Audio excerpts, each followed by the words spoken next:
जी उम्र कुंडीअ ते लाइट बारी हाणे असांखे तो चोर चवी असी चोर ऐं लाइट जा।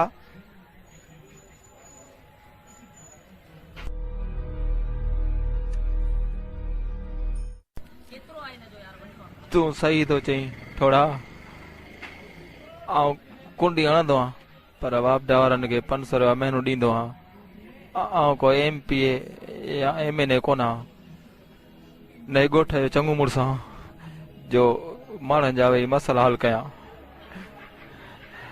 त हिकु ॾुख आयल गरीब मिसकिन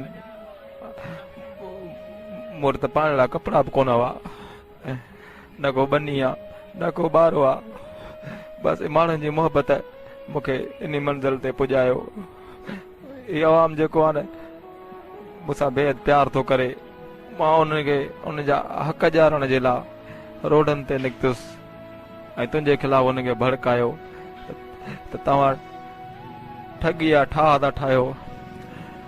माण्हुनि खां वोट वठी वञो ऐं पोइ माण्हुनि सां मिलो बि कोन था। सकरन शहर जी हालत ॾिसी मूंखे रोअण थो अची वञे। 22 कलाक लाइट आहे ई कोन, सिर्फ़ु 2 कलाक थी अचे ऐं ॿारहाड़ीअ में नंढड़नि मासूमनि ॿारनि खे